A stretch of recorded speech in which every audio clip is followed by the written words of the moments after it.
Everybody, you ready, Mindy? I'm gonna call our regular meeting of the Humboldt Bay Harbor Recreation and Conservation District.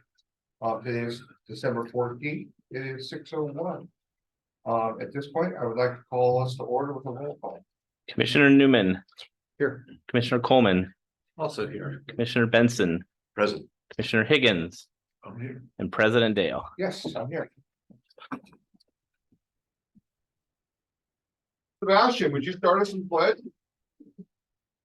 I pledge allegiance to the flag of the United States of America and to the republic for which it stands, one nation, under God, indivisible, with liberty and justice for all.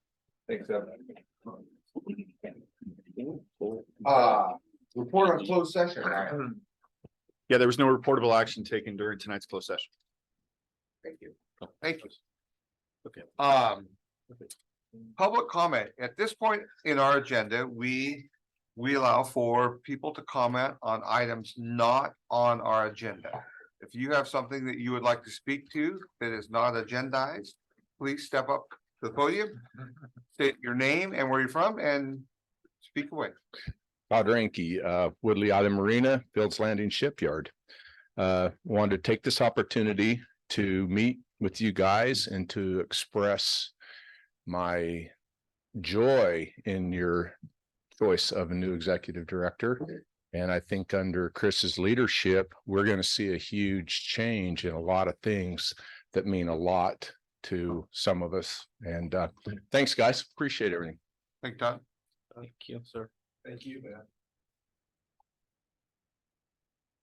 Hello, I'm Heidi Moore-Gwinnett. I'm from Philbrook, and I just wanted to let you all know and invite you all to the first Humboldt Aquaculture Symposium that's going to be scheduled for February 8th. It's going to be actually hosted at the Blue Lake Rancheria Sapphire Palace with a reception to follow at the Humboldt Aquatic Center. We're going to talk all things aquaculture.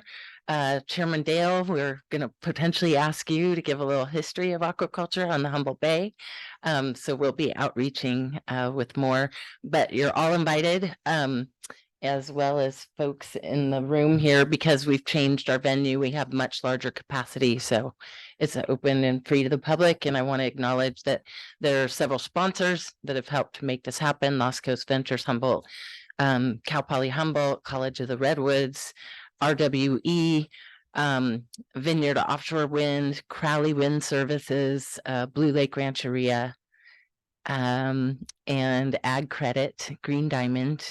And I think that's about it for now. Thank you very much. Did you, Thanks, did Heidi. you say the exact date or just in Yeah. February? It's Yeah, February 8th. That's February 8th, Thursday, okay. February 8th from 9:30 until 5, and then 5:45 to 7:15 at the Aquatic Center. No sponsorship from any shellfish farmers?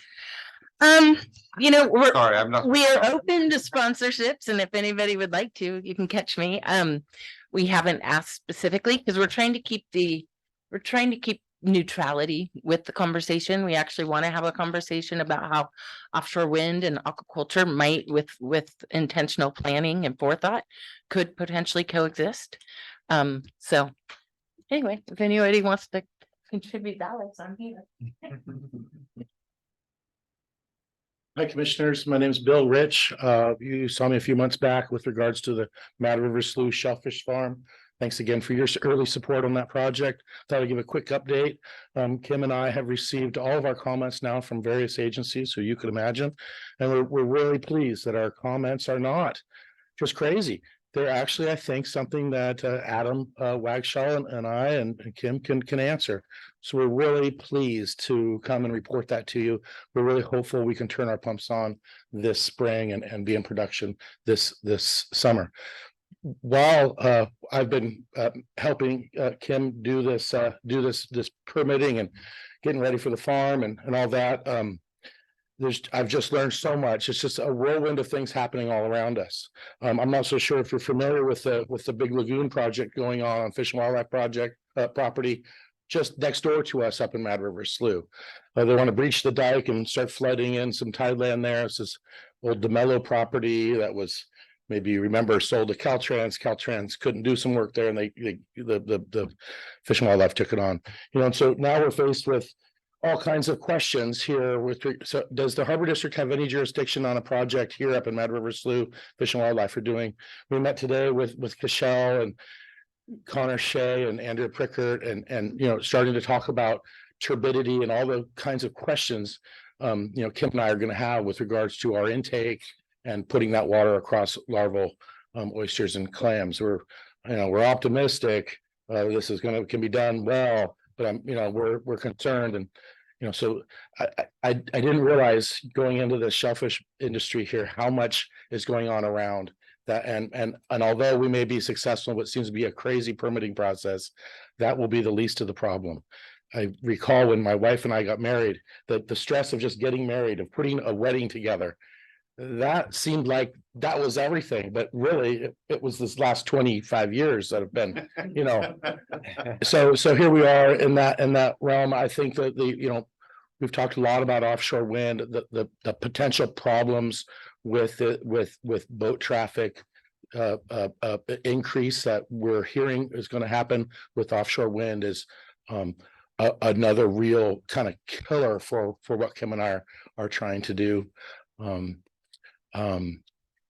And so that's my story. And thanks to the Harbor District for supporting our project early on. And I'll come back in a few more months and give you another update. Thank you. Thank you, Bill. Anyone else care to speak on items not agendized? Hi, good evening. I'm Carol Vandermeer. I live in Manila. And I too am pleased about Chris's appointment. So I think I'm excited about that. I have two things. One, I was wondering if you would consider removing from your consent calendar for further discussion the engagement letter with K&L Gates for legal counsel. I understand, and of course you need more additional legal counsel with this new big project you're doing, but I'd like to hear a little bit more about if there's a connection between K&L Gates and Crowley and how you might navigate that in terms of avoiding any conflict of interest as we move forward. So if that's appropriate to pull, I'd love to hear more about that.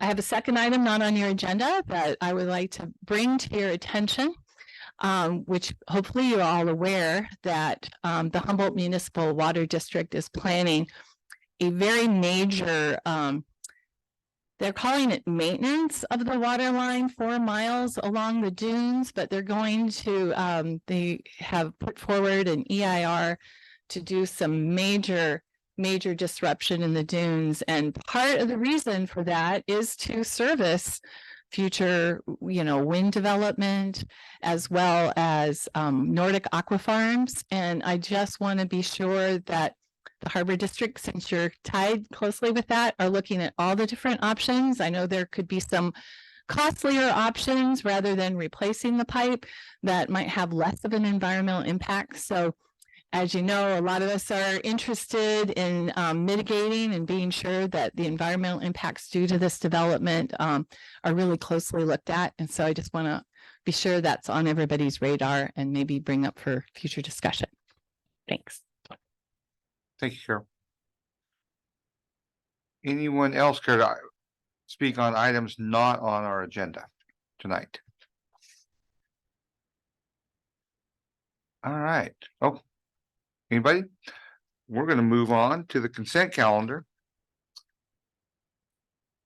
Are you pulling that item? I'm looking for someone to ask me to. I think that the public did, but if a commissioner needs to, I'll request that we pull item E for further discussion. And then I'll make a motion to approve the consent calendar items A through D. I have a motion and a second to. Thank you. To approve the consent calendar. Items A through D. Pulling item E. All in favor, please signify by saying aye. Aye. All opposed.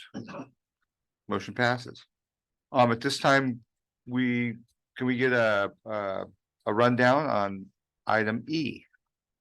Absolutely. So item A, the engagement letter for K&L Gates, specifically Robert Smith and his team, is a request as we further work through our necessary documents, both our option agreement and our lease for development on Humboldt Bay and on the real estate known as RMT1, there are certain legal services that Ryan and I need some complementary support. So the district requires some specific areas related to that real estate, strategic planning, public financing, environmental and other legal counsel advice. And so we are going to be with a group that has a bit of exposure in that world and a significant amount of experience. Point of note, if there is any issue with a waiver of conflict, then we ask for those to be released or conflict waiver to be executed prior to engagement. Yes, and just to touch on the conflict of interest waiver that's built into the engagement letter, this is something that Robert was very upfront about. K&L Gates is an international law firm. They do a lot of harbor and navigational work. So it's not surprising that one of their clients is Crowley.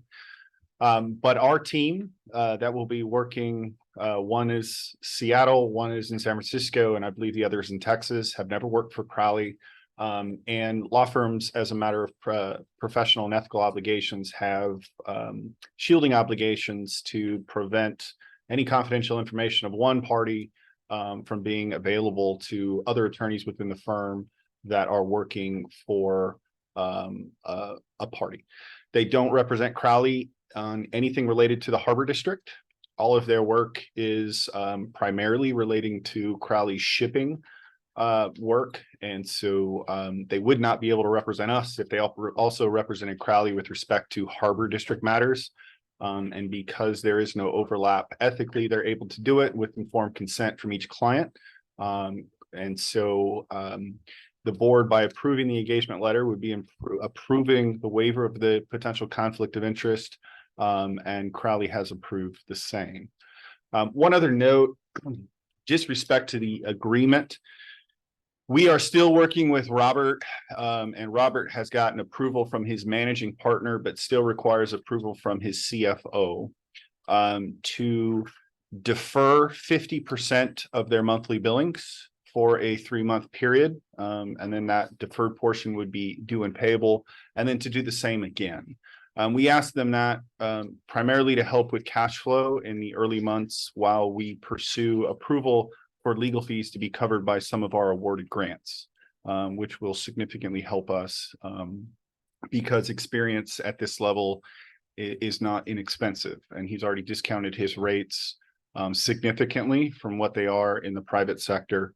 And so we are waiting for approval from the CFO. If they get that approval, we'll sign an amended engagement letter.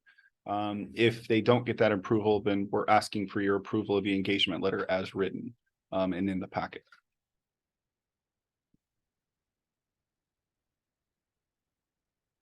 Any questions from the board?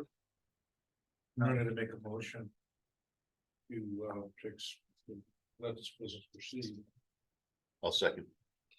A motion and a second. No other questions? Do we take it to the audience? Would anybody care to speak to this? Seeing none, I'm going to move on. We have a motion second. All in favor, please signify by saying aye. Aye. All opposed? Motion passes. Thanks for that. Mr. Executive Director, Sir, it's your first time. would you like to go over correspondence received? Yeah. Okay, we have 2 items tonight. One is from Humboldt #1 Fire Protection District. This is a proposed assessment that affects 11 district parcels for an assessment of $12 each to continue to, in fact, I'll tell you exactly what it says. The purpose of the 2024 fire suppression assessment is to ensure the district properties continue to receive critical emergency services such as rapid 911 emergency response times by attracting and retaining qualified firefighters and improving and coordinating communication during local emergencies. So this is an assessment that would be recurring. Again, it's 11 district-owned parcels that are affected, mainly tideland parcels, our recreation area down in King Salmon, a couple of our mitigation parcels, and as well as a portion of the Fields Landing Boatyard. So we certainly support our partners over at Fire District 1 or Humboldt Bay Fire, and fully intend to support the request. It's a ballot right now, so based on voting, either to support or not support it, then that would be how they would move forward with the assessment.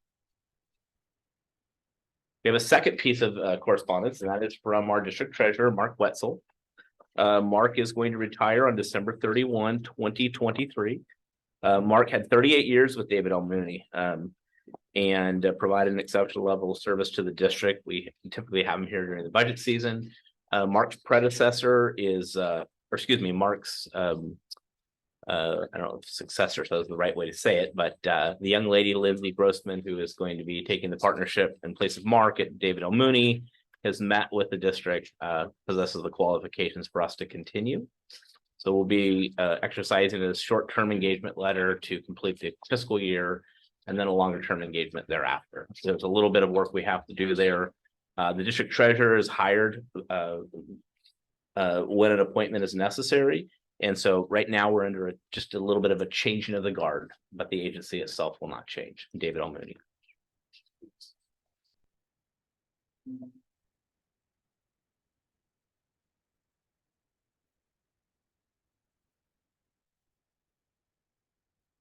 Ready to move on? Yeah. Yeah. Okay, so I'll give my report. Pretty brief tonight, but I think it's important to represent to everybody that we had an incomplete dredge episode in 2023. We know that our contractor arrived late, and despite getting not one but two extensions, they were unable to operate in a manner that allowed them to complete the work. So working with Ryan, we developed our council plots. I don't know the best way to say it, but we did a contract change order. Deuter Group has let us know they are going to sign it.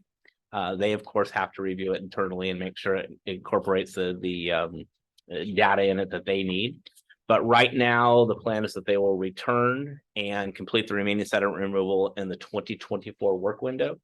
We're working with our agencies because we have our permits. You know, we get a permit that's active for a certain period of time.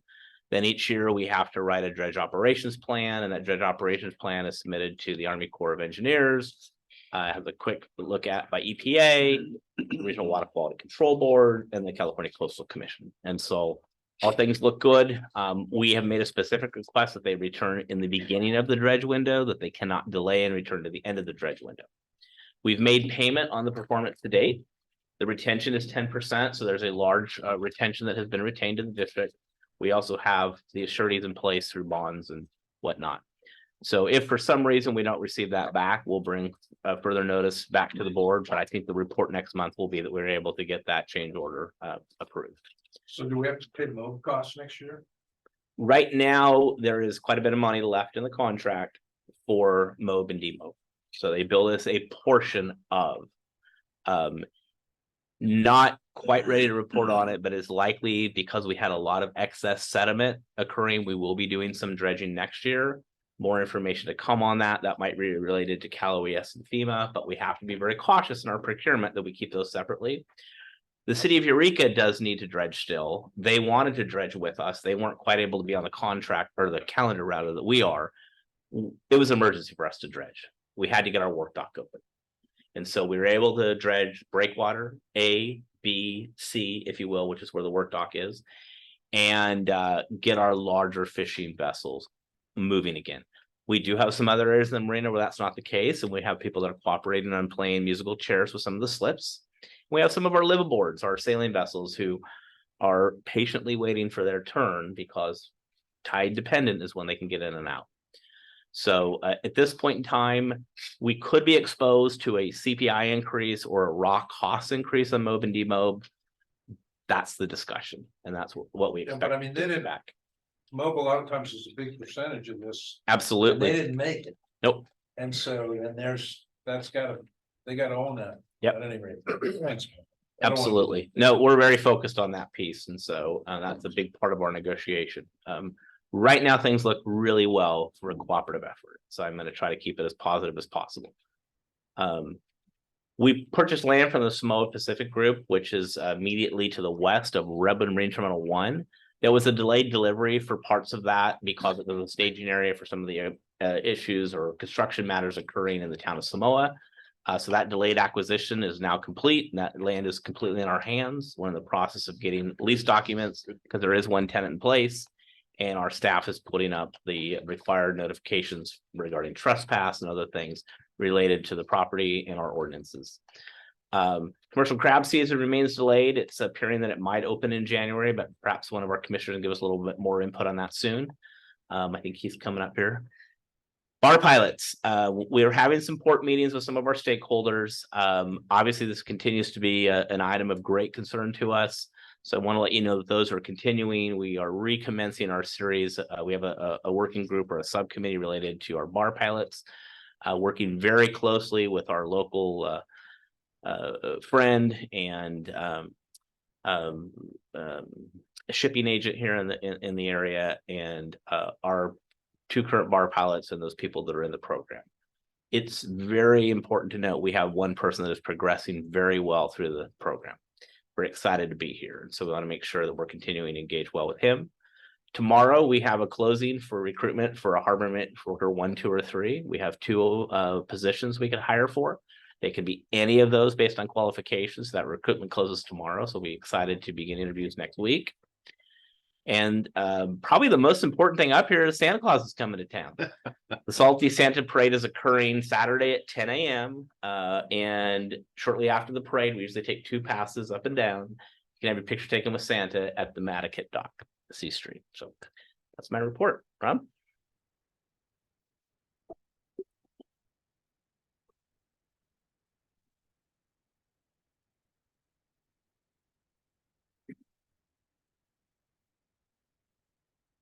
All right, let's do this. You want me to look? You good? Okay.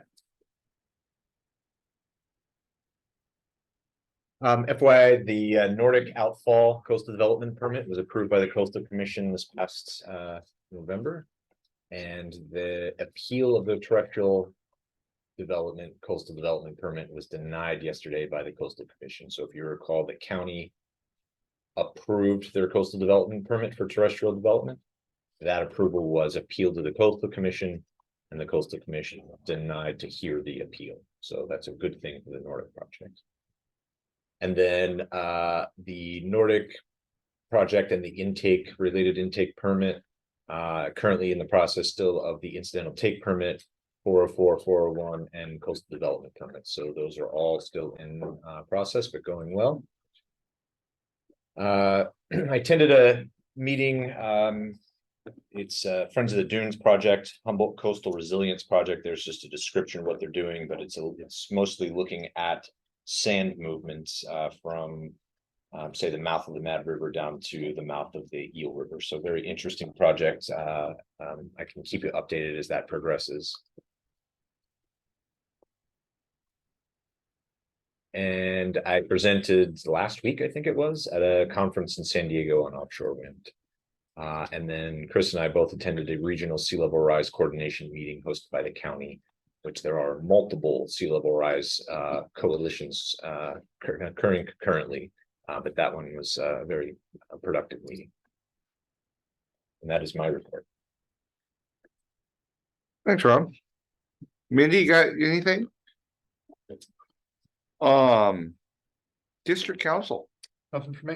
Nothing from you, and Mark is retiring. I think we should make sure he gets a plant or some flowers, a cake. Absolutely. New pen. He doesn't need pens anymore. Doesn't even use a pen. We'll get him some ledger sheets. Yeah, he doesn't use those either. Well, he knows how to use them, trust me.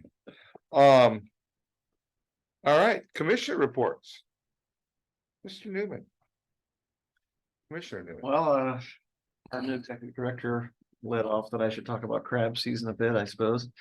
But the crab have now passed a quality test for the commercial season to open, and this year a lot of people in the fishing business are very, very forward looking to crab season with no salmon season and a lot of other problems in the industry.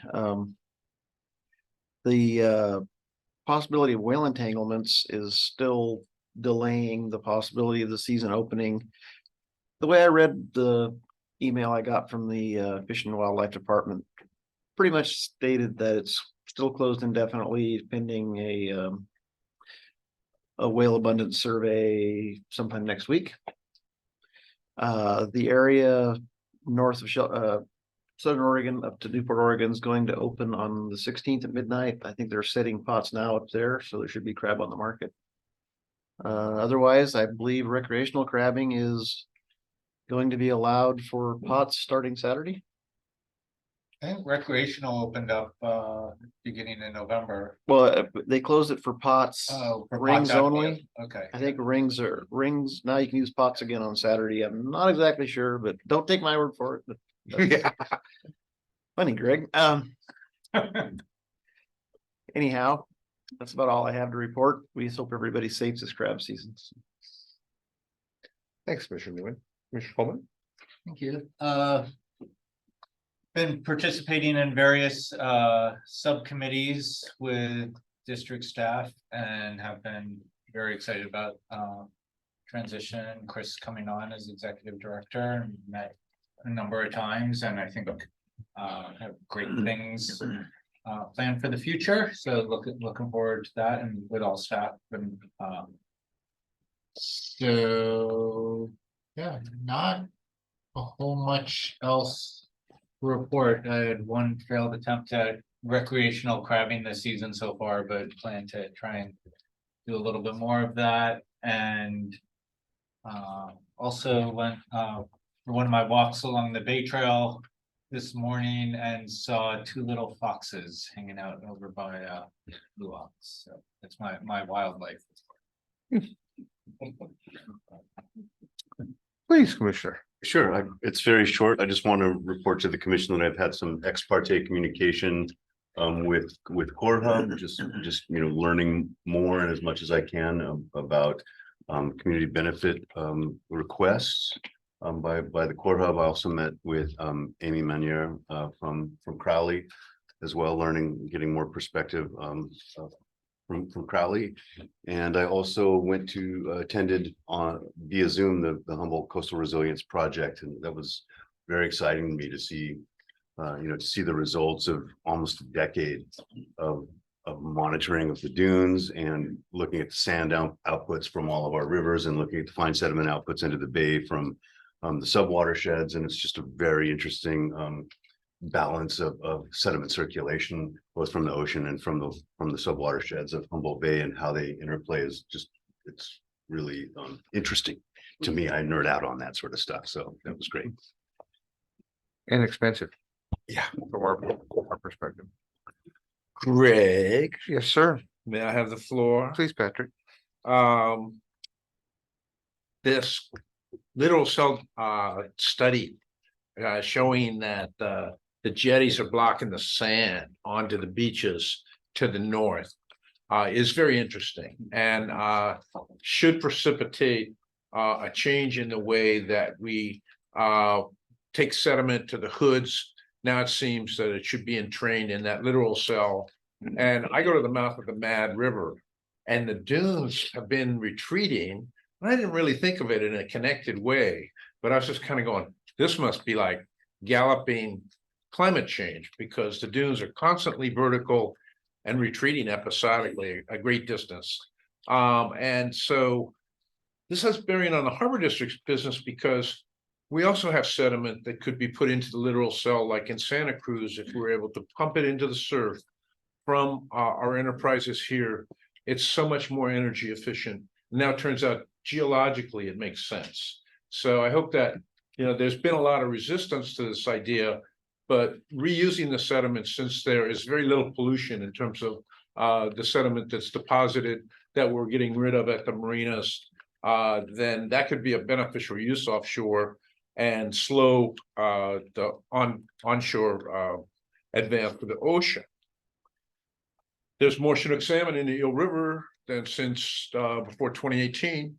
So both the Ditson, the dual frequency radar counts on the main eel and the South Fork, I have the highest counts since they started doing this in 2018. So that's good. Shut the ocean fishery, you should be showing a bump. But I've been distressed at the sport crab season, because the guys in the 6-pack, it doesn't make sense for them to go out and do rings, because everything is picked clean on every drop, and you have to work all the time. And if you get to put down pots, you bring up keepers every time. And so this whole thing with the whales has been a frustration to me. I love whales. But I just wonder whether or not we're not overly cautious, and sometimes I wonder whether or not we're kind of fully balancing these trades in terms of the risk to the wildlife. And it's easier for them to just shut it than it is for them to study it and to accommodate the uses that are more and more restricted for fishermen. So I mean, I think and I just love it. I'll tell you, I recommend it to anybody. You come here like at 6:30 in the morning, you go out that harbor gate out there, and it's like you're in the wilderness. The crab pots come up and it sounds like castanets, and you get to take 10 crabs home in a cooler, and it's just quintessential Humboldt County. It's like quality of life. Of course, then you have to wrestle with crabs. And but at any rate, that's part of our quality of life. And so I was kind of distressed that it's been truncated. And but as long as the commercial boys aren't on the water, then Uncle Pat gets another shot.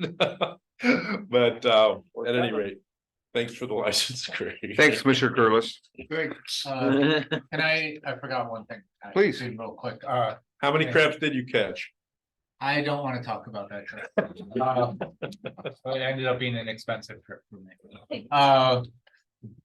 Both Commissioner Newman and I attended the Vineyard Offshore Wind Open House last week, 2 weeks ago, Last week. and welcome them to the neighborhood. They have a nice place in the Carson block, tenants of NCIDC, I guess, there, and it was a nice event that they held. Thank you. I hope you behaved yourself. Thank you for representing us. I did not get to go to that. I was out of town and I missed it. As Stephen mentioned, we have had multiple subcommittee meetings. Seems like a never-ending subcommittee meeting. A lot of stuff going on, a lot of really important stuff going on, a lot of fun stuff going on. But I think this next year is going to be a different play. We're going to react a little differently. Other than that, I have not done much. So I have nothing to report. So being as I'm the last one, we're going to move on to unfinished business. 10A, receive status update regarding the Humboldt Bay offshore wind heavy lift marine terminal. And if anybody leaves after this item, We hope that you have a very nice evening. yeah, dang it. That was classy. Stay classy. Yeah. All right, thank you, Mr. Chair. So this is, I think, the third or fourth consecutive monthly report to the board about this project. And I'm trying my hardest not to be redundant, but also to share information that's relevant. So I appreciate any feedback you've got on whether this is too long, too short, or not covering the right topics. One thing to note is that our exclusive right to negotiate with Crowley Wind Services, the district entered into that agreement on October of 22, and it was effective through December of 23. The district and Crowley have agreed to explore potential terms for an option to lease through that agreement. And as of late November 23, both the district and Crowley agreed to extend that ERTN agreement through March of 24. Both parties have been actively listening to tribal governments, community members, interested parties, and affected communities, and will continue to work diligently to understand the concerns of any party and evaluate how various interests could be reflected in a lease. I'll tell you an interesting story, different topic. So we submitted this minimum viable port grant application to the Federal Department of Transportation. This is the mega grant. It's the cover page of the mega grant, if you've heard us talk about that. And we submitted that grant in August, this past August. On Veterans Day, November 10th, I got an email, and that was a day that district staff was off, but fortunately I was looking at my email from the Federal Department of Transportation, and they had a technical question, and they said, you need to answer this question and evaluate ways to reduce your budget And you need to respond by Monday at 4 p.m. This was the third time they had sent us technical questions. The first time was the day of Halloween and they wanted an answer the next day. Right. So several of us on the project team have kids, like, you know, that was tough. But this one, I felt like it was a test. And I was like, are they trying to test our capacity to answer difficult technical questions in a compacted amount of time? But fortunately, I was able to immediately assemble a team. We had marine engineers, geotechnical engineers, structural engineers, ecologists, port operators, electrical engineers, CEQA specialists, transportation planners. We had experts from a dozen different disciplines in at least 9 different cities in meetings on Friday, Saturday, and Sunday. And so I've heard out in the community that the Harbor District doesn't have capacity. We have so much capacity, I don't even know how to measure it all. We've got millions of dollars of grants, the best consultants in the world that specialize in all of this. So Crowley came, you know, to the rescue in so many components of this question. We worked really hard through Saturday and Sunday and responded to the question. This is just the 27 sub-consultants on the Moffitt Nickel team, as this was originally submitted to us and as contracted. So we have 27 sub-consultants under Moffitt Nickel, under every specialty you can think of. So anyway, the grant as submitted was the minimum viable project in order to service offshore wind. So this is just phase 1 of the 3-phase project that we submitted this grant for. And it is the smallest the wharf can possibly be to service offshore wind. It is the smallest amount of upland area, right? So the challenge, did I get that right, Mindy? The challenge was we already made it as small as we could, right? You can't make the wharf any smaller. The blades are too long, right? We can't make the berth any less shallow because the ships are too deep. So how can we make this thing cheaper? So this was the cost estimate that we submitted. And if I just simplify this, here's the list of things that we submitted and their various costs. So the design and permitting, you know, that is a cost we had to keep. The 40-acre uplands, it couldn't get any smaller. The wharf couldn't get any smaller. We have to dredge the berth. We have to have access roads. We have to do the mitigation. So that adds up to a lot if you add up those numbers.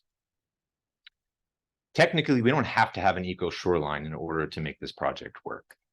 And the project could operate without ground-mounted solar. And it can operate without a dewatering area and without public recreation access and a class 1 bike path. And we could operate this project without relocating existing tenants. But doesn't look like any fun. Within minutes of evaluating this budget, we all collectively came to the agreement that we've promised the community an eco shoreline, and we're not going to cut it out of the project. And we promised green port, and we've been working on that since day 1. And the public recreation access is something we've been promising the community. We're not going to take it out of the grant, nor will we do the bike path. We care a lot about fishermen and aquaculture. They are critical to Humboldt Bay, and so we're not cutting that out either. So the only thing that we cut out was this dewatering area, trying to figure out alternate ways to deal with the dredge materials. And then this is really where all the time took, is how can we cut down these costs and make, they can't get any smaller, but how can we make these a little bit cheaper? So all the teams of engineers racked their brains for a couple of days and did cut down the cost. We weren't able to get the cost down quite as much as the federal government asked us to, but I feel really good about our message that this is our project and none of these components are optional. So just a story I thought you would like to know. Also, there's the community benefit program, and we didn't mess with that either. Okay, the PDIP grant. So that's the Port Infrastructure Development Program grant, submitted back in April, and just 4 weeks ago, we were awarded that $8 million. So we are actively working on that. There was a lot of paperwork to go into getting $8 million from the federal government. So we are not likely to see that cash on hand until probably June. We are actively working on it and have been for quite a while, establishing a community advisory panel or something similar to that. We're not sure of the name quite yet for the project, so keep your eyes out for that. We're continuing to work on green terminal planning and hope to come back to you and in the coming months with that. And then here are things that I plan on adding to this update in future months. And that is my report. Thank you, Rob.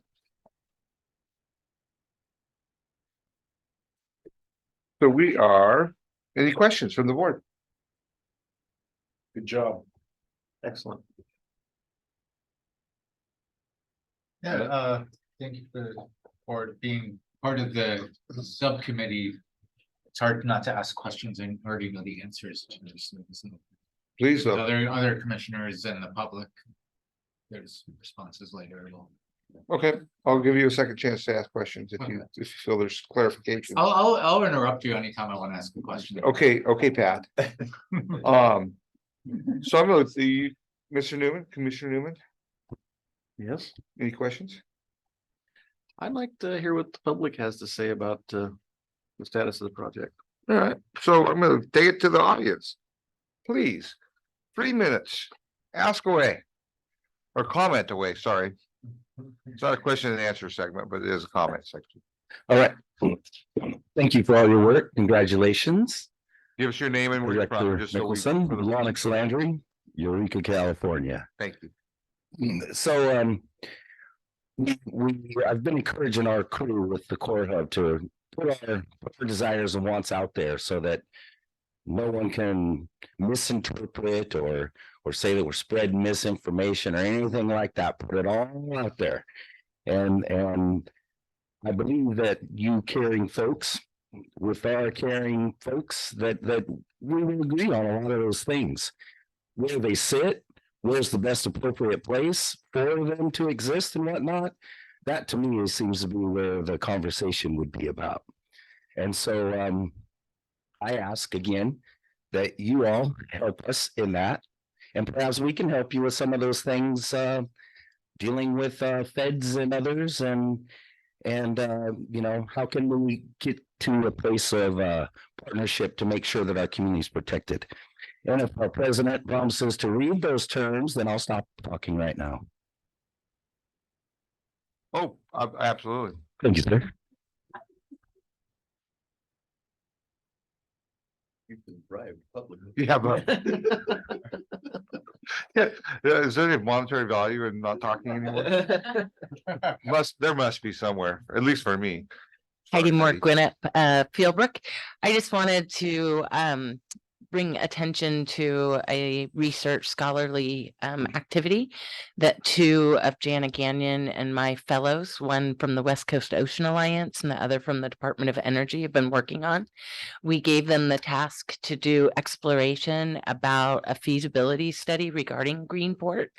And I'm really, really pleased with the comprehensive nature.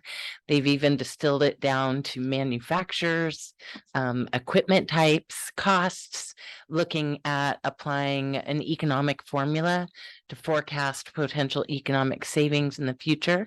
And so at an upcoming future meeting, I would like to ask that perhaps we be invited to kind of share the highlights from this pretty powerful research that's been completed, in hopes that it'll help inform and answer some questions that you guys might have already or might not know that you have quite yet. Thank you. Thank you. Carol, please. All right, yes, Carol Vandermeer, Manila resident. I'm also coming here right now with my hat of working at Redwood Community Action Agency and helping to facilitate the Peninsula Community Collaborative.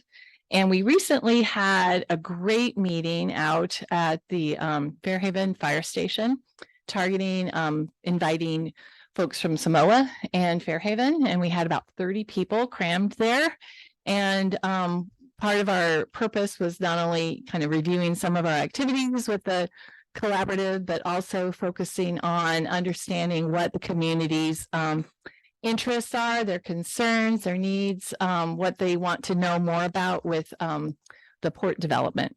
And so I just wanted to share a few highlights of that and just alert you that there's a really active community very interested in this. So we helped facilitate small group discussion and kind of asked folks to talk among themselves and post sticky notes and get their questions out there. So it was very community centered. So some of the things that we asked about is what kinds of concerns do you have regarding port development? And I'm just going to read out a few highlights within my 3 minutes. Traffic, roads, waterways, bay access at the port for public infrastructure. They're interested in high-speed wire being available, parking. They would love a food venue, pizza delivery. So I think they're looking forward to potential development that will come from this. There was concerns about how property values might be mitigated. There's concerns that property values might drop. I know they might go up, but there was concerns about that. Concerns about how can you go through CEQA process without a construction plan, noise, light pollution, increased traffic, concerns about whether or not power will be put back into the Humboldt grid, whether we'll benefit from this power. There was also concerns that we're already experiencing a lot of traffic congestion and issues around the Samoa Bridge and concerns about what this increased impacts might be. Also questions about what will the overall long-term health impacts be from living next to this development? You know, are there any potentials for increased illness? There's a lot of interest. I'm not going to be able to get to everything, but I do want to say that the upshot of this meeting is that these citizens are very interested in having a future meeting where we have all the players in the room. We promoted folks listening to Rob's video to have a better understanding of the background. They would like to see folks from the Harbor District, the county, Crowley, you know, all the different players there in the room in order to kind of have a panel and discussions, and would love to have that in the gym out at Fairhaven sometime early next year. So we'd love to work together with you to make that happen. Thank you. Thanks, Carol. Anybody else care to comment on this item?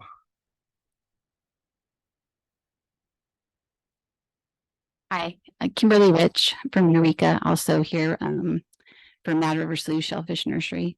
I want to kind of mirror what the last speaker said about the public forums and getting everybody together in the room. But personally, we've been doing that. We've met with Crowley. We've met with staff, Harbor District staff. We've met with Humboldt Farm Bureau. We've met with members of the Board of Supervisors regarding, you know, our shellfish concerns and the health of the bay. Primarily, there was a letter you received, you know, during the notice of preparation from Pacific Shellfish Growers Association that bulleted out about 4 different points that concerned our shellfish industry. And one of them is the biosecurity, which there's a virus. It's a herpes virus. It's OSHV1. There's variants of that. It is in California. It's in Tamales Bay. It's been found in San Diego Bay. It's not in Humboldt Bay. We're currently a disease-free bay. It's a really important, healthy, vibrant bay for oysters and clams, which I, unfortunately, you know, don't have my paperwork in place to be able to take advantage of that, but it's coming soon. And the wind energy project and the terminal in particular, and the vessel traffic that is, you know, slated to happen in order to, you know, get these turbines in and out. It creates a vector for OSHV via ballast water in these vessels. I think at the last Harbor District meeting, I think it was, and I could have heard it incorrectly, but maybe a 10-fold increase in vessel traffic in the bay as a result of the terminal project. And so OSHV has been shown to be carried in that ballast water, as well as the fouling organisms on these vessels. And so OSHV can cause up to, you know, 90% mortality in juvenile oysters, and, you know, 30 to 50 in adult oysters. And, you know, don't quote me on that. I'm not the super scientist, but those are the numbers that I found in the literature recently. I do have a background in bacteriology and shellfish health disease work, but that was a long time ago. But so it is a little passion of mine, as well as farming.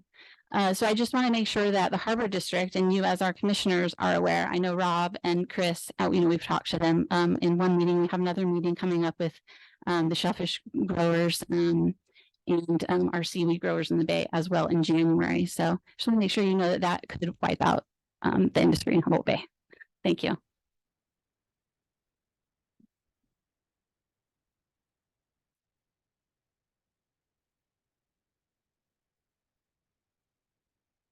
Hello, Sebastian, Aqua Rodeo Farms, living in freshwater. My concerns are not as pressing probably as some of the people in the room here today, but my concerns kind of go back a little ways because over quite a few series of 5-year plans, I've seen aquaculture as one of the forefront topics that the commission has fostered and nurtured and been trying to bring up as an industry for Humboldt Bay and the maritime activities that are part of Humboldt Bay. And it seems with this project that there potentially could be a net loss of hard fought grounds that have been gotten in the subtitle areas. But I would like to say that over those couple of decades, actually, since I've been in aquaculture industry, a lot of different agencies, states and federal agencies and those kind of things have recognized that aquaculture is a beneficial use, along with what's coming on with this blue economy push that's coming up with, renewable energy and some of those kind of things across the world. So I would just like to commission to keep fostering the aquaculture industry in Humboldt Bay, and please try to include us in all decisions and processes that you have going forward with this project and any others that you might come across. Thank you. Thanks, Eb. Anybody else care to speak on this item?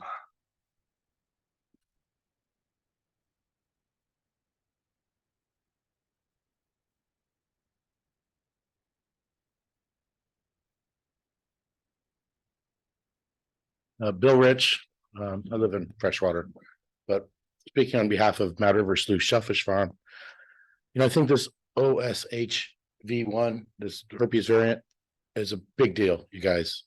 I couldn't overstate that. It's not about the wind terminal. It's about every boat that comes into this bay. It has opened up a can of worms, so to speak, that I think needs to be addressed. It's a really big one. 70% of California's oysters at an adult stage come from Humboldt Bay. I'm not sure what the nursery products, those little babies that are sold up and down the West Coast and abroad, what percentage that represents, but it's massive. One occurrence of OSHV1 in Humboldt Bay, Washington State will say no more importing. If they get wind that we've got boats coming from San Diego where OSHV1 has been found, they could say, sorry, we're done. There's only 4 companies that are allowed to import into Washington State from California. I'm pouring every dollar I got right now into that to be the 4th one. The future is a little bit scary with regards to this. I think that Harbor District should team up with Department of Fish and Wildlife and come up with a plan. That ballast water, what is the plan for ballast water? Who enforces that? What kind of teeth does that have? So the other problem I really do think is a really big one with regards to this virus is native shellfish. Does this virus affect native clams? Well, it's not been studied real well, but if you guys read literature, it shows that it is a vector. So the potential for a disaster to the native shellfish of Humboldt Bay and the tribes who would probably argue they depend on those to a certain degree is something that needs to be looked at here before we engage this. But I do believe this is a much bigger project, a much bigger potential problem than the increased vessel traffic. It's a bigger one. This has brought it to our attention, and so bring it to your attention. This is not, we're not making this up. This is well studied, well cited literature. one thing that Kim didn't mention is she did attend a California State Aquaculture Conference in Moss Landing over the last few months, where she did meet with some of these agency representatives. And there's rumble about this. And so I'm really encouraging CDFW to get here, present what they know about this to you so that we can act accordingly. I think there is some truth to say that if it does show up, it could really impact all that hard work Sebastian just talked about. Thank you.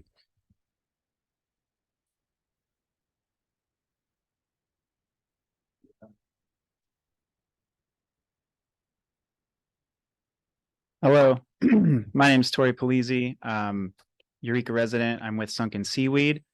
I just wanted to update you guys. In the last few months, our company has started training programs with Cal Poly Humboldt, with CR, with the Tolowadini Nation, all revolved around seaweed farming and training on how to do seaweed farming, hatchery work, and in-bay water farming, with an aim to really try and propel this industry forward. It's a very small industry as it stands, but we're working really hard to make it something here in California. I would like to ask for more clarity on the relocations of the lease spaces, as they will be completely removed with the creation of the dock going there for the wind terminal. And yeah, look forward to working with you guys all more. And I invite you again, come on out, see our seaweed setup. Thanks, Tori.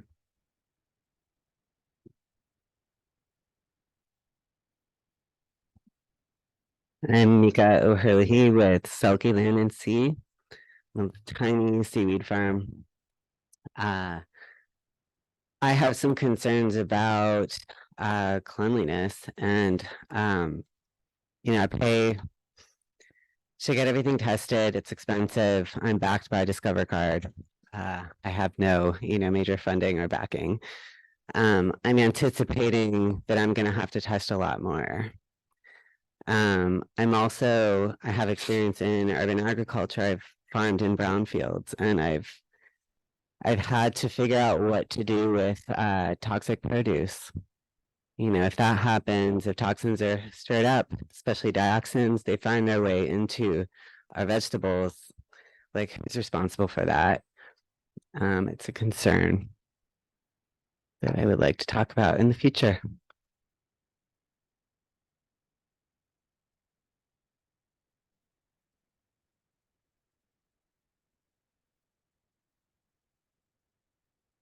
Anybody else, please?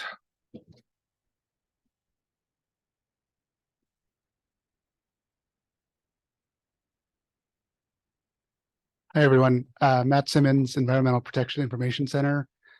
First off, I just wanted to introduce myself. I think Lewis has talked to you all a few times, but I'm the new Lewis. And second, I want to repeat something Lonix said, which is I really appreciated staff's transparency about the grant and all that, but we're happy to work with you if you need to talk to the feds about why we need all these things to come along with the terminal. And yeah, I think that's all for now. Thank you. Thanks, Matt.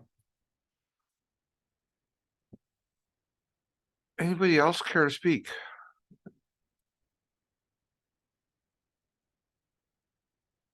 Seeing none? Thank you, Rob, for that. Thank you for the report. Stephen, anything to add? Or Yeah, anybody just up there? thank you to the public.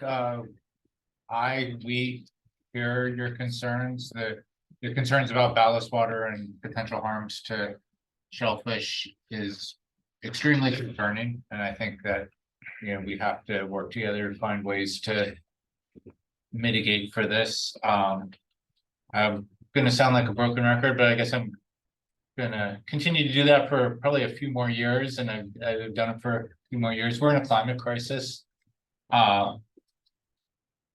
There's very little that has the potential of offshore wind to provide clean renewable energy that's going to help address the climate crisis. And if we don't address the climate crisis, things like ocean acidification and warming and further harm to our environment is gonna be on a scale that we can't even imagine. There will not be fisheries to manage, to protect. And if we cannot get together in Humboldt County to agree to push forward as rapidly as we can in a responsible way, but in order as rapidly as we can to address this crisis for our children, like if Humboldt County can't do that, you know, we just expect it has to be pushed off to some other community to do that. I have very little hope for the future of us as a society. Like if we can't get together and work to it. So I know there's lots of concerns, but and I know like all these things, you know, because of politics, we have to put them in terms of like economic growth and jobs and all that stuff's real important because that's how we get things done. But I mean, to me, as a person with a child and just who somehow cares about the future of a livable planet, that I really want to see this happen. And so Thank you. Any other comments from the board? I just want to say that I greatly appreciate this kind of public interaction, and we've always longed for other ways to have more than 3-minute conversations together and are looking for that. I just want to say that for people who might leave after this item, I will be requesting under new business that we put the Humboldt Bay Municipal Water District maintenance of the water line onto the agenda. It'd be good to learn more about that, and also the offshore wind Greenport research presentation, which will be of benefit to all of us. I'll be asking for that. Thanks, and I fully understand the viral situation. I've seen it firsthand. I've been to farms that suffered losses. So I get it. And it's certainly on our agenda and our thought process. So you're not alone. Trust, please have some trust. Whether it comes here or not, I think that's going to be a problem we all fear. All right, I'm going to move. Oh gosh, Sharon, please. Oh, I just want to mention that I really appreciate the report and the interaction. Not all the members of the board are able to participate in the day-to-day information that comes out of this huge project for Humboldt Bay.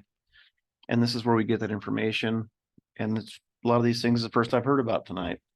And this is really important for me to please reach out to me and other commissioners and let us know your concerns. It's really important. Thanks. All right. That was informational only. So we are going to move on to new business. Consider, whoa. We'll put that item at the end of the agenda if you guys do this very often. Please enjoy your holiday season. Have a wonderful time. Don't try to go through it all at once. And remember about giving. Merry Christmas.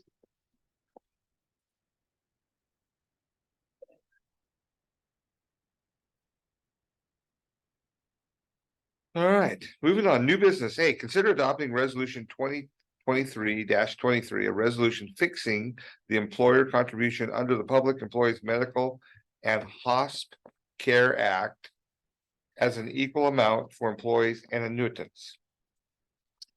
Yes, sir. So I'll be giving this report for our Director of Administrative Services tonight. I do want to recognize her efforts on this. This has been a huge undertaking. The district decided to change healthcare plans from One Care to go with CalPERS.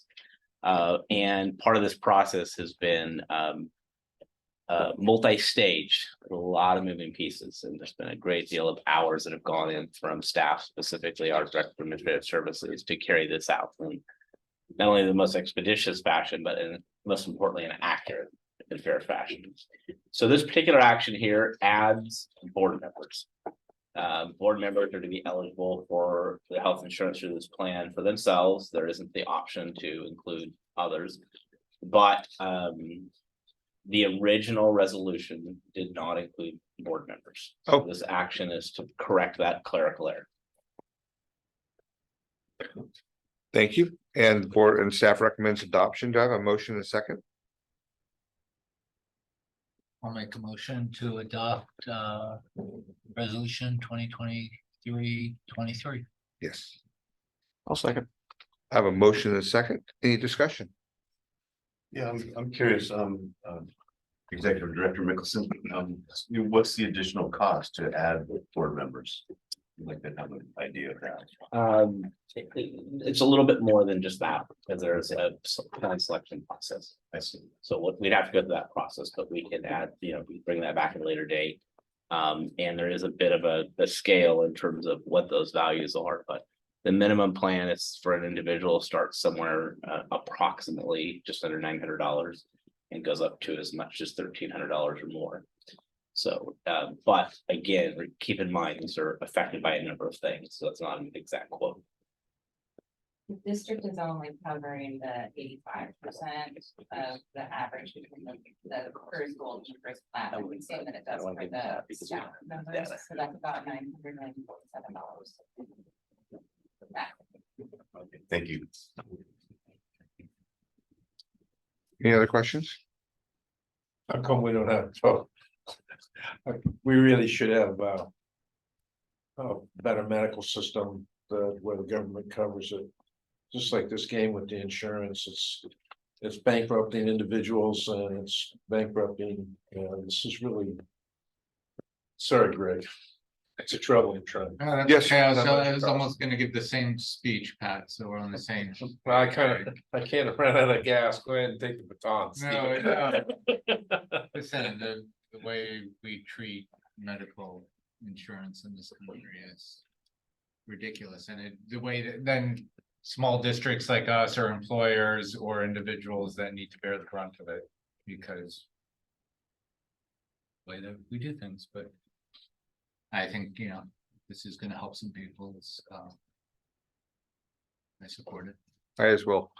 We're all done commenting from the board. We've already talked about this ad nauseam last meeting. This is just clarifying language. Anybody else from the audience care to speak on this item? Seeing none, we're gonna take it to a vote. It's a resolution, so I need a. Absolutely. Commissioner Coleman, Yes. Commissioner Newman, Yes. Commissioner Benson, No. Commissioner Higgins, Yeah, and President Dale. Yes.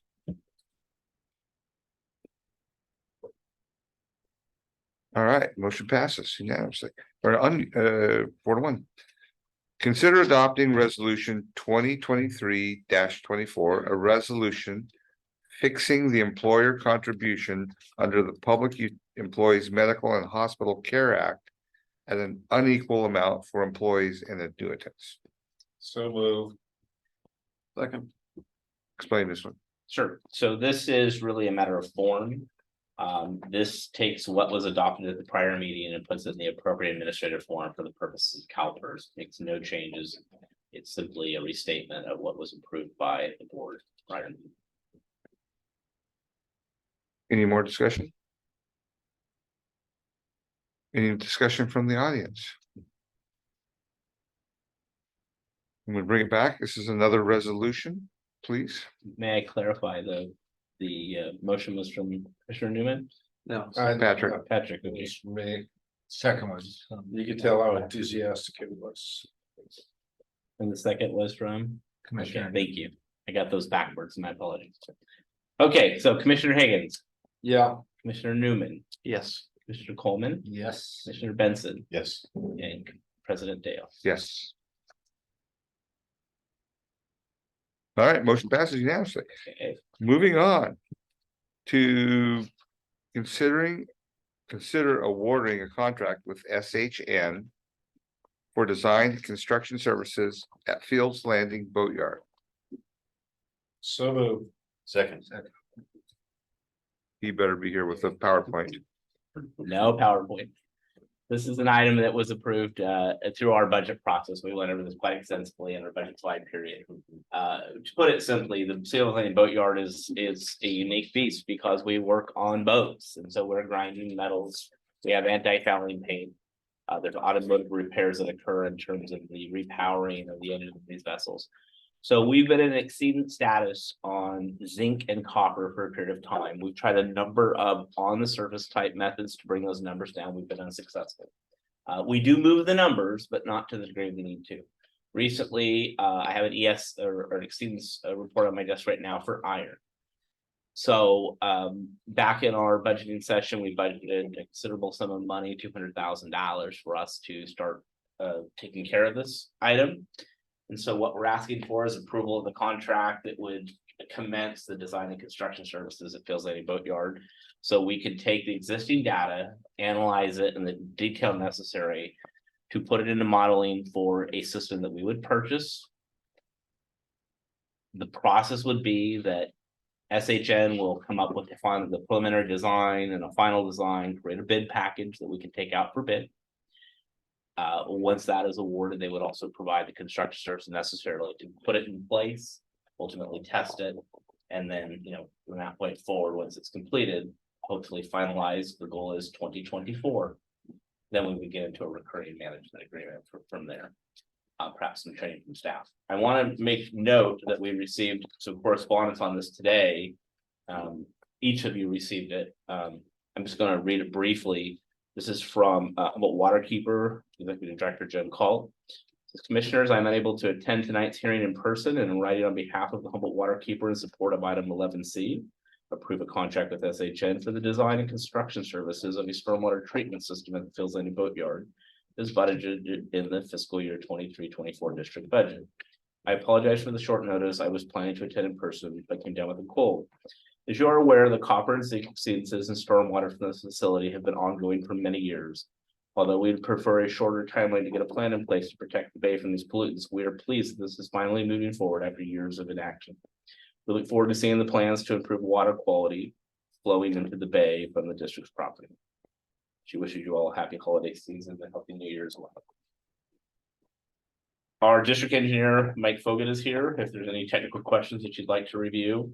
But we're ready to commence work. We're ready to get going, hit the ground running, and we've got qualified people supporting us in doing that. Any comments from the board? Yeah, I fully support this. It's nice to get it moving forward, for Jen Calls and our own board has pushed for this, and it's nice to do something that's unambiguously good for the bay and good for the community. So this is an easy one. Let's get her done. Anybody else? Yeah, I agree. We've been working towards this for a while, so fully agree with what Jen wrote. Hope you feel better from your cold soon and have a healthy and happy holiday yourself. One question, a couple questions. How much should we budget for this? $200,000. 200? This is a step one. There's a bigger project here. We'll have to acquire a system. This contract is for $44,500. Okay. Keep in mind, we'll have to go out and make some acquisition of a system that will likely be placed in the ground. It could be above ground, if not what we're planning. We don't want to eat up serviceable real estate or affect our tenants' operations down there. But those systems are in the range, and so we set a budget out that gave us a little bit of flexibility in there based on what we know we'll have to purchase. Keep in mind that if we find that we need additional modules, for example, you can buy a zinc module that goes on one of these treatment systems. There are additional monies. The way we put this in the budget would allow us to go into a second budget cycle if we needed to invest a little bit more money. Hopefully, we don't have to do that. But we're very strategic in how we design this, so we would have the ability to have a complete and effective project. Very good. I have confidence in our engineer. Just so we're clear, I think this project's a long time coming and it's a good project, but it is not the biggest producer of toxins or metals or any pollutants into the bay. Not even close. Doesn't even register on the top 500. Just so we're all clear about that. But this is doing our part, what we said we would do, and we're doing it. So I'm excited about that. I'll get off my soapbox. There's lots of worse things that need to be taken care Want to of. list off those other 500? Well, you want me to start? Please, alphabetically, please. Yeah. I've looked at it long enough that I'm fairly confident. So we have, this is not a resolution, this is just awarding a contract. We have a motion and a second. But you haven't gone to Oh, trust yet. would anybody care to speak to this item? Please, Todd. I agree. I think this has been a long time coming. It's something that should have been done decades ago. The facility's been in play for 40 plus years. The tenants have been pushing us to be because you guys, I think it's a wonderful idea. The ground, we are just kicking it every day. We do everything I can. The finances, to do everything I can to be good tenants, be good stewards, because this is an incredible place to live and do business. That's real. And I think you have the efforts, engineers and everybody involved in getting this that way. It's been like Chris has said, this has been we have tried endless things. And every day we try to do the best that we can. And you should thank you all for your support. And look forward to this project and then they come into that business.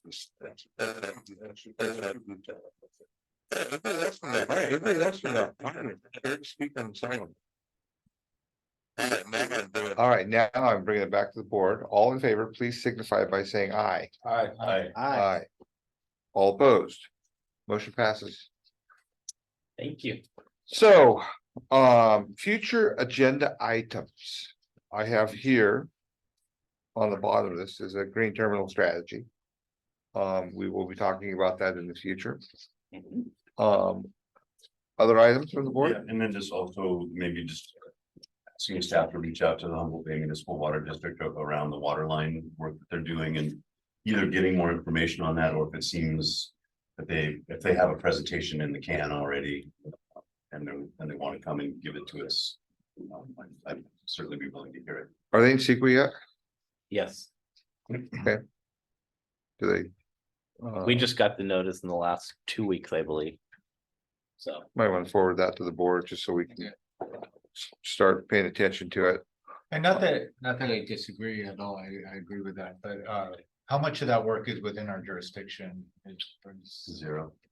It's in the dunes, it's not in Yeah. Humboldt Bay per se, so it isn't something, well, I won't philosophize about it, but we certainly can be an interested party and participate. There are areas that we interface, but this isn't necessarily right in our footprint. But I think it does cross interests with us, so I wasn't trying to say that we should. Well, and we- Absolutely. I'm also willing to make a different request, is that if maybe just a request when they're gonna give a public Yeah. presentation about it, and that we be informed so that those of us who are interested can go. I don't want to waste the board's time with every project that goes through. I don't think it's a waste of board's time. I think it's actually a part of a CBA. I mean, I think this whole project has been needed to be done for a long time. They've put it off as long as they can. We met with them. Was it early in this year? It was this year. And they've been trying to get their hands around this for a long time. So this is not new. And it's something that needs to be done, and it needs to be done largely because the peninsula doesn't use 60 million gallons of water anymore. And it's all, the infrastructure is there to provide 60 million gallons of water a day. And so the cost to operate that type of a system is dramatically higher than the cost of a renewed system that is more sized to the need.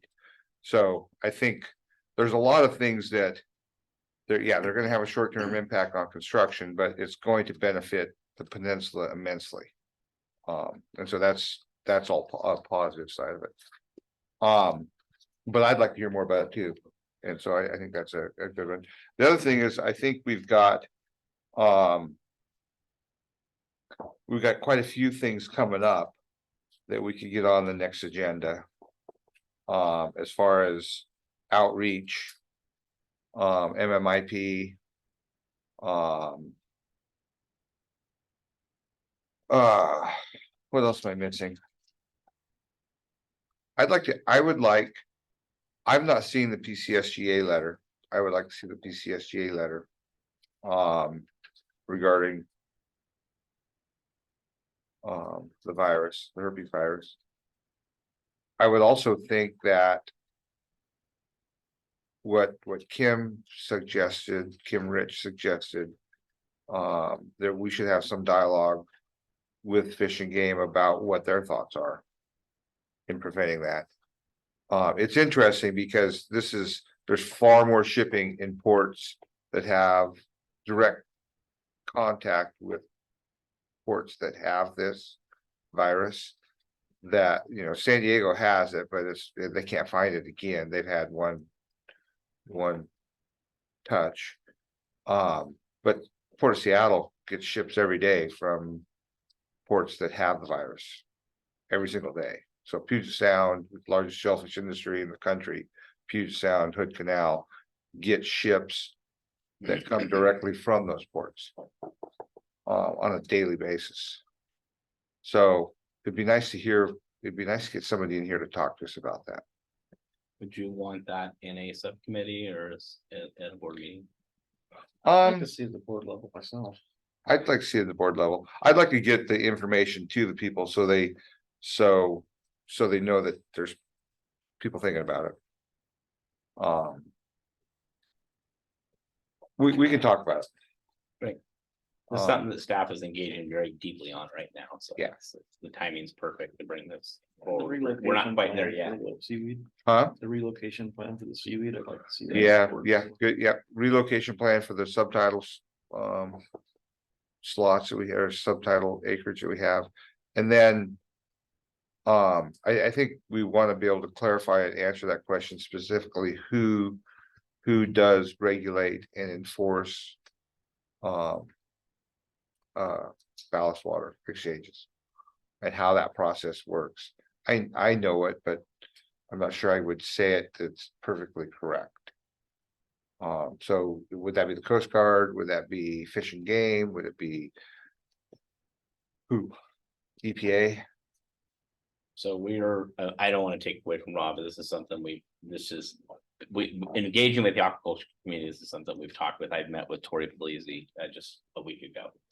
And so what we're all doing right now is getting our facts straight, so we have an effective conversation and don't have off the cuff conversations. We're supporting them in developing a local shellfish group similar to PCSGA, but maybe something more regional. And we've offered a hand in that in the very best way we can. So I've met with Mika recently, and obviously Bill and Kim. We meet with all of our growers on a regular basis. But this is something that I think has really caught people by surprise. And first step is education. And this to you just what you just said. We did initial education, and what we knew was somewhat valid, but it's pretty multifaceted. Yeah. And then we have to put that level, and we'll have to apply that in our particular region at some point in time, and that's a process. So I highly think that, while the idea exchange can occur in the month of January, it's probably a February item. Yeah, or Not February, just March. projecting, it's out there, but absolutely happy to share data and engage. Thanks, and thanks for talking to those guys, because I know they're a really fun group to talk to. They're the real deal. Raphael was in here today, but I could go on and on. Yeah. Brought a graduate student in, pretty excited to help him out. We're gonna put him out on the boat and help him with his project. So Good stuff. Thank you for that. So that's all I have. One more item. Please. Yeah, thank you, Mr. President. Yeah, I'd also, I know it looks like next agenda is getting really packed, but if possible, if not next, the one after that, it would be really great to get some kind of a table or a figure produced that summarizes our thinking about community benefits and where they're, what pot they ought to be in, whether that's, CEQA, NEPA, lease agreement, strategic plan, the county, persons responsible, and just I think to assure the community that we are looking for places to address all those concerns, and it'd be nice to kind of lead from the front on that. I agree with that request, and I think it's very important that it happens at board level, so we know what's going on in the subcommittee. Yeah. All right. So we're on adjournment.